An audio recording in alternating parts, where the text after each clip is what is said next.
जी, अस्सलाम वालेकुम। उम्मीद है कि आप तमाम दोस्त खैरियत से होंगे और आज का दिन भी ट्रेडिंग के हवाले से अच्छा गुज़रा होगा। वापिस आ गए हैं जी हम अपने चैनल पर। दूसरा चैनल जो हमने थोड़ा-सा ग्रो किया है, वो क्या कहते हैं जी कि अच्छे-बुरे हालात के लिए है कि अगर किसी वक़्त ज़रूरत पड़ी तो वापिस इंशाल्लाह उस चैनल पर चले जाएँगे। जुमेरात वाले दिन की वीडियो में हमने गुज़ारिश कर दी थी कि जुमे वाले दिन हम वीडियो नहीं बना सकेंगे और इसके साथ ये भी रिक्वेस्ट कर दी थी कि अब वीडियो जो है वो इंशाल्लाह हमारा जो रेगुलर चैनल है उस पर जो है वो अवेलेबल होंगी, जहाँ पर आज ये वीडियो आप देख रहे हैं। अब कंटिन्यूअसली जो है वो इंशाल्लाह इसी चैनल पर आपको वीडियो जो है वो अवेलेबल होंगी। मार्केट की तरफ चलते हैं। आज मार्केट ने 580 पॉइंट्स जो हैं वो मज़ीद लूज़ किए हैं। जुमेरात वाली वीडियो के अंदर हमने छोटा टाइम फ्रेम और बड़ा टाइम फ्रेम दोनों डिस्कस कर लिए थे और साथ में हमने इंडिकेटर के पॉइंट ऑफ व्यू से भी जो डायवर्जन बन रही थी वो आपसे गुज़ारिश कर दी थी। आज भी अगर वक़्त मिला तो कोशिश करेंगे कि एक नज़र दोबारा से उसको देख लिया जाए। 580 पॉइंट्स की कमी के साथ अगर हम बात करें तो मार्केट की क्लोजिंग हुई है 1,88,587 पर। अगर हम इसको 1,88,550 या 500 ही कंसीडर कर लें और दूसरा जो हमने मार्केट की जब जो रेजिस्टेंस के हवाले से बात की थी तो 191 के हवाले से हमारा टेक्निकल्स बता रहे थे कि यहाँ पर मार्केट को रेजिस्टेंस का सामना करना पड़ सकता है। तो एग्जैक्टली मार्केट ने 191 को जो है वो हिट किया और उसके बाद फिर हमें प्रॉफिट टेकिंग जो है वो मार्केट में देखने को मिली। इसके साथ ही अगर हम थोड़ा-सा जायज़ा लें मुमकिना तौर पर जो है वो अगर हम इसको 181 की बजाय 191 और इसको अगर हम वक़्ती तौर पर जो है वो 189 अगर कंसीडर कर लें और उसके साथ थोड़ा-सा जायज़ा लें तो एक ही दिन के अंदर कोई 2000 पॉइंट से ज़्यादा की प्रॉफिट टेकिंग जो है वो हमें नज़र आ रही है। तो 2000 पॉइंट के हवाले से अगर हम बात करें तो ये 1% से थोड़ा-सा ज़्यादा बनता है। तो प्रॉफिट टेकिंग आज काफ़ी जो है वो ज़्यादा देखने को मिली है। ये चीज़ें ऐसी होती हैं जिसको कैलकुलेट करके उसमें से एनालिसिस निकालना और फिर अपनी अंडरस्टैंडिंग के लिए कुछ पॉइंट्स ढूँढना ये बड़ा ज़रूरी होता है। तो प्रॉफिट टेकिंग जो है वो आज टका के हुई है। इसके बावजूद भी अगर हम सर्किट ब्रेकर की बात करें तो माशाल्लाह से आज भी आपको भारी भरकम कंपनीज़ जो हैं वो अपर कैप में नज़र आ रही हैं, जिसमें सेज़ियो जो है वो टॉप ऑफ द लिस्ट है। इसके अलावा मुख्तलिफ कंपनीज़ की जो है वो हमें अपॉर्च्युनिटीज़ जो हैं वो बनती हुई नज़र आई, जिसमें पहली जो है वो एजीएल की है। एजीएल चूँकि हमने भी रिकमेंड किया था अपने स्विग ग्रुप के अंदर, तो माशाल्लाह से आज जो है ये अपर कैप हुआ है। उसके साथ मुख्तलिफ सेक्टर्स जो हैं वो हमें नज़र आ रहे हैं, लेकिन बड़ी कंपनी जो है वो हमें जो नज़र आ रही है वो सिर्फ़ और सिर्फ़ सेज़ियो है। देखिए गाड़ियों के हवाले से बहुत सारी बातें इस वक़्त जो है वो चल रही हैं मार्केट के अंदर। निशात वालों की भी गाड़ी आ गई, सेज़ियो का भी आ गया। अब देखिए बात ये है कि अब जो सिलसिला है इनकी सेल्स के हवाले से, जब नई गाड़ियाँ आती हैं तो उसमें कुछ अपॉर्च्युनिटीज़ इस किस्म की बनती हैं, कॉम्पिटिशन्स भी सामने आते हैं। अब ये सिलसिला तो बन गया ना, उसके बाद फिर उसका आउटपुट जो है वो ना सिर्फ़ कि हमें निशात ग्रुप के ऊपर, बल्कि सेज़ियो के ऊपर भी नज़र आ गया।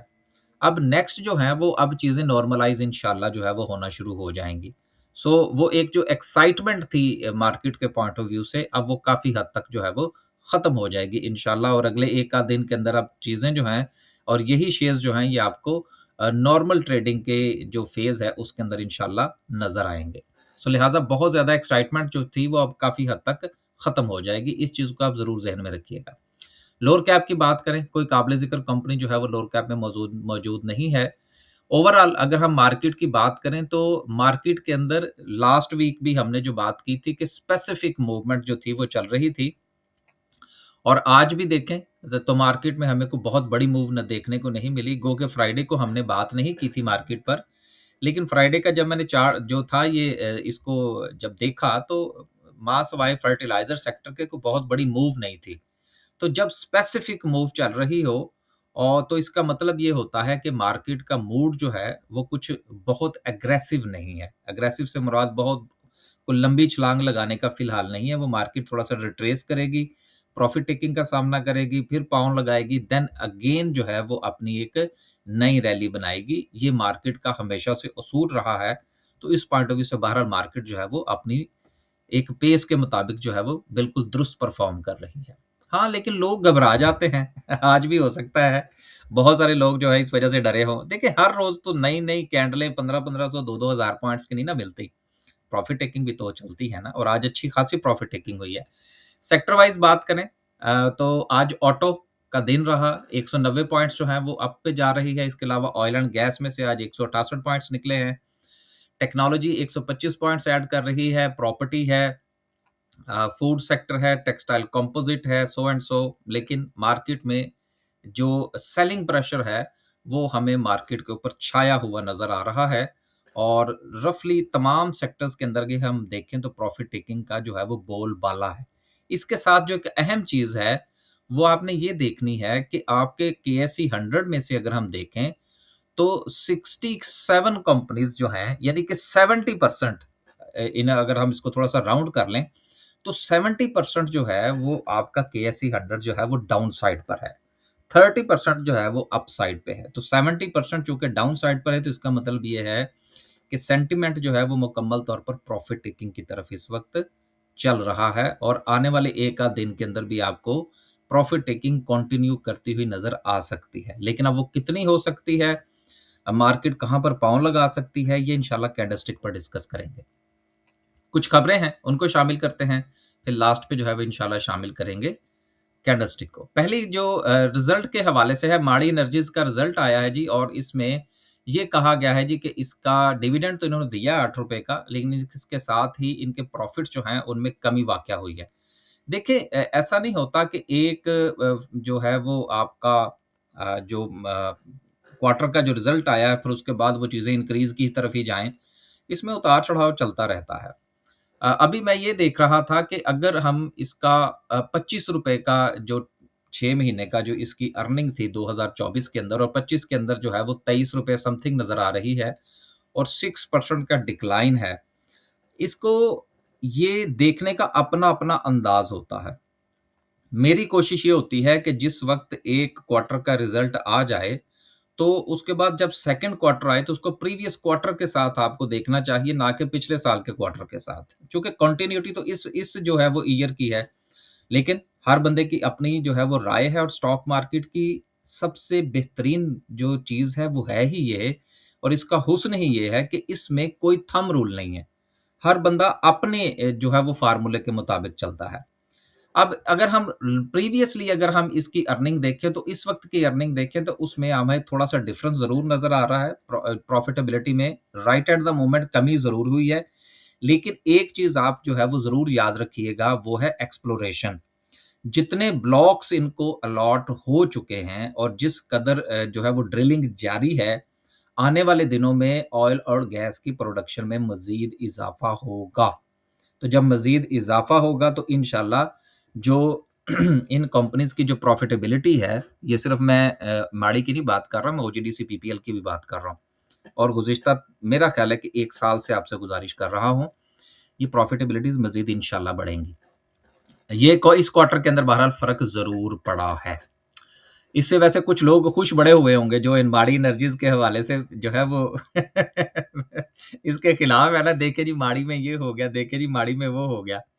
वो देखिए, बात ये है कि वो क्या कहते हैं कि अभी जो मैंने आपसे गुज़ारिश की कि अपनी-अपनी राय है, लेकिन किसी भी शेयर के हवाले से हमने उसको 2-3 अंदाज़ में देखना होता है। नंबर 1 इटसेल्फ उसकी अपनी परफ़ॉर्मेंस क्या है? नंबर 2 मार्केट का सेंटिमेंट क्या है? जिस तरह मैं अक्सर आपसे गुज़ारिश करता हूँ ना, कि एक ही वक़्त में एक शेयर आपको सस्ता लग रहा होता है, और उसी वक़्त में थोड़ा-सा अगर उसमें तब्दीली वाक़या हो जाए, मार्केट का सेंटिमेंट अगर थोड़ा-सा चेंज हो जाए, तो वही शेयर आपको महँगा लगना शुरू हो जाता है। तो मार्केट डिसाइड करती है कि किस शेयर की क्या कीमत होनी चाहिए। अब अगर आज से कुछ 6 महीने पहले या साल या डेढ़ साल पहले की बात करें, तो वही शेयर जो आज आप ₹35 या ₹38 के ऊपर खुश होकर खरीद रहे हैं, ये शेयर जो था ये आप ₹5 और ₹10 पर खरीदने को तैयार नहीं थे। तो फिर वक़्त ने कीमत डिसाइड की ना। तो ये चीज़ें ऐसी हैं जिनको हमें साथ-साथ लेकर चलने की ज़रूरत है। तो बहरहाल प्रॉफ़िटेबिलिटी जो है वो आने वाले दिनों में आपको बेहतर होती हुई नज़र आएगी। अगली खबर जो है वो क्लोवर पाकिस्तान के हवाले से है, जिसने दिन दुगनी और रात चौगुनी तरक्की की है। उसकी वजह ये थी कि क्लोवर पाकिस्तान जो है, इसका लाइसेंस जो है उसको एक्सटेंड कर दिया गया है ओगरा की तरफ से 2036 तक। लिहाजा अब इसके ल्यूब्रिकेंट्स के हवाले से जो मामलात हैं वो आपको बेहतर होते हुए नज़र आएँगे। चूँकि एक्सटेंशन हो गई है, तो अब इसकी प्रॉफ़िटेबिलिटी में भी इज़ाफ़े के चांसेज़ हैं। आखिरी खबर जो है वो हम शामिल कर रहे हैं शरह सूद के हवाले से, जो कि स्टेट बैंक ऑफ पाकिस्तान ने किसी किस्म की कोई तब्दीली नहीं की। अब आपको याद होना चाहिए कि मैं गुज़िश्ता काफ़ी अरसे से ये चीज़ आपसे गुज़ारिश कर रहा हूँ कि शरह सूद के अंदर फ़िलहाल मुझे कोई बहुत बड़ी तब्दीली जो है वो आती हुई नज़र नहीं आ रही, एक बात। दूसरी चीज़ ये है कि हुकूमत का जो ग्रोथ प्रोग्राम है, हुकूमत ने अपने जो डिजिट्स बढ़ाने हैं और फिर दीगर मामलात जो हैं, उसमें हुकूमत आईएमएफ के साथ जिस तरह से काम करने जा रही है, उस पॉइंट ऑफ व्यू से अगली जो हमारी पॉलिसी होगी स्टेट बैंक ऑफ पाकिस्तान की, उसमें कोई आधा परसेंट जिसको हम लोग 50 बेसिस पॉइंट्स कहते हैं, वो हो सकता है कि कम हो जाए। इस मर्तबा मुझे काफ़ी हद तक ये श्योर था। हाँ, अगर फ़र्ज़ करें कि आज शरह सूद में कमी हो जाती, तो मेरे लिए यकीनन वो सरप्राइज़िंग होता। क्योंकि अभी हुकूमत जो है, वो आईएमएफ को थोड़ा-सा मुतमिन करने के चक्कर में है कि किसी न किसी तरीके से आईएमएफ को राज़ी किया जाए और उसको साथ लेकर चलते हुए मज़ीद शरह सूद में कमी की जाए और ग्रोथ प्रोग्राम भी किया जाए। क्योंकि ग्रोथ होगी तो देन अगेन जो है वो हुकूमत के डिजिट्स बेहतर होंगे और उसके नतीजे में मार्केट के अंदर भी नए वॉल्यूम्स आएँगे।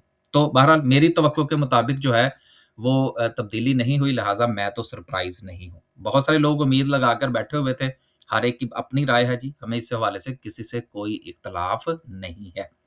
आखिर में डिस्कस करते हैं आज की कैंडल को। छोटे टाइम फ्रेम को डिस्कस करने से पहले ज़रा 1 मिनट के लिए हम बड़ा टाइम फ्रेम डिस्कस कर लें। टाइम देख लें क्या हो गया? नहीं, अभी टाइम है जी।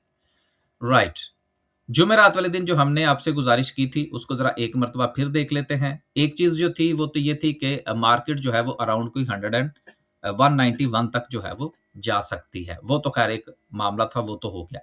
जो चीज़ मैं अब यहाँ पर आपसे डिस्कस करने जा रहा हूँ, जो हमने थोड़ा-सा तफ़सील से डिस्कस की थी, वो थी इंडिकेटर्स के पॉइंट ऑफ व्यू से। बहुत सारे लोग कहते हैं जी आप इंडिकेटर जो है वो ज़रूर इस्तेमाल किया करें कभी-कभी, हम भी इस्तेमाल करते हैं तो चलें।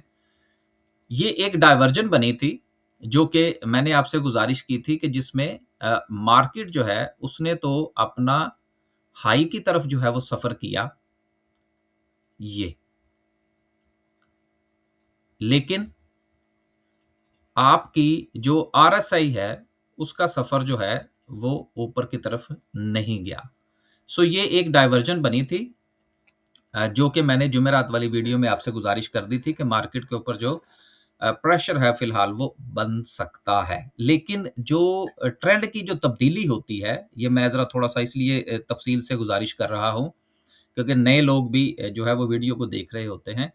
टेक्निकली कोई एक इंडिकेशन ये होती ज़रूर है कि ट्रेंड तब्दील हो सकता है, लेकिन सिर्फ़ एक इस डायवर्जन की बुनियाद पर हम ये नहीं कह सकते कि जी मार्केट का जो है वो डाउन ट्रेंड शुरू हो गया। ये चीज़ आप ज़रूर ज़हन में रखिएगा।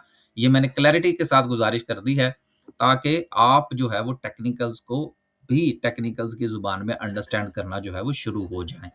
सो ये एक डायवर्जन ज़रूर है, जो कि इंडिकेशन ज़रूर है, लेकिन ये कन्फर्मेशन नहीं है। ये सिर्फ़ इस तरफ था कि मार्केट जो है वो प्रेशर ले सकती है, वो जो कि हमें आज भी नज़र आया।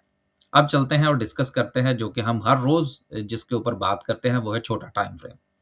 छोटे टाइम फ्रेम के हवाले से मार्केट ने जो अपना हाई प्लेस किया, उसके बाद मार्केट के पास जो सपोर्ट थी, वो थी 189,500 की, जिसको मार्केट ने पहले जो है वो आज रिस्पेक्ट किया, फिर उसके बाद उसको ब्रेक किया। तो जब सपोर्ट ब्रेक होती है, तो जो सपोर्ट ब्रेक होती है, तो इसका मतलब ये है कि अब मार्केट अपने नए सपोर्ट की तरफ जो है वो सफ़र करेगी। अब नेक्स्ट सपोर्ट जो मार्केट के पास मौजूद है, वो अपना यही ज़ोन होगा, जो कि पहले मार्केट का ये वाला हाई था और यहाँ पर पहले ये मार्केट की रेज़िस्टेंस बना, यहाँ पर भी रेज़िस्टेंस बना, यहाँ पर भी रेज़िस्टेंस बना, अब ये मार्केट की सपोर्ट बन गया है। अब आप ये देख लीजिए कि ये जो लेवल है ये बहुत इम्पोर्टेंट है। ये जहाँ से मार्केट ने ये अपने इस हाई को ब्रेक किया है, ये वाला लेवल इतना इम्पोर्टेंट नहीं है जितना कि ये वाला लेवल इम्पोर्टेंट है, जो कि 1,87,500 का बनता है। लिहाजा मुमकिना तौर पर मार्केट जो है वो अपनी इस सपोर्ट को रिस्पेक्ट कर सकती है। जैसे ही मार्केट अपनी इस सपोर्ट को रिस्पेक्ट करे, देन इसके नीचे स्टॉप लॉस लेके जो नई ट्रेड है वो लेने में कोई मुज़ायका नहीं होगा। सो राइट एट द मोमेंट हमारे पास जो सपोर्ट है वो 1,87,500 की है। रेजिस्टेंस मार्केट के पास जो है वो सेम एज सेम रहेगी, जो कि 1,89,500 का जोन बनता है। बस जी, आज के लिए सिर्फ इतना ही। खुश रहें, आबाद रहें, अपने पोर्टफोलियो का ख्याल रखें। देखें, ये स्टॉक मार्केट है, यहाँ हर रोज मेला लगता है। बेहतर ये है कि आप अपने इंडिविजुअल स्टॉक्स के मुताबिक चलें। वजह क्या है? वजह ये है कि इस वक्त मार्केट बहुत ज्यादा स्पेसिफिक मूवमेंट दे रही है। अब मैं आपको एक छोटी सी एग्जांपल, जो भी मैंने शुरू में बात की, अब आज हमारा जो डे का ग्रुप है उसमें हम बस सो रहे, कोई बहुत ज्यादा जो है वो अच्छी कोई खास जो है वो प्रॉफिट हमें देखने को नहीं मिला। लेकिन जो स्विंग का ग्रुप था उसमें एजीएल जो था वो कैप हो गया, यानी कि उसकी सूरत हाल बहुत बेहतर रही।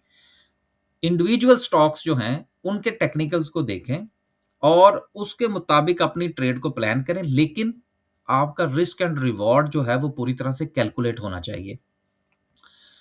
मसला खराब उस वक्त होता है जिस वक्त हम अपनी ही प्लान करी हुई ट्रेड को और अपने ही आइडेंटिफाई किए हुए स्टॉप लॉस को फॉलो नहीं करते। स्टॉप लॉस को जरूर फॉलो करें। ये ना हो कि आपका जो स्टॉक है वो डाउन ट्रेंड की चला जाए और मार्केट रिकवर कर जाए। ये आपको बहुत ज्यादा देखने को मिलेगा कि मार्केट वापस, स्टॉक्स आपका नीचे, और आप कहेंगे जी कि देखें नहीं, मार्केट तो ऊपर चली गई है, मेरा स्टॉक ऊपर नहीं गया। उसकी वजह क्या है कि आप अपने स्टॉप लॉस को पूरी तरह से फॉलो नहीं कर रहे। स्टॉप लॉस को जरूर फॉलो करें और कल मार्केट जैसे ही पाँव लगाए, नई ट्रेड बनाने में कोई मुज़ायका नहीं होगा। इजाजत दीजिए जी, अल्लाह हाफिज।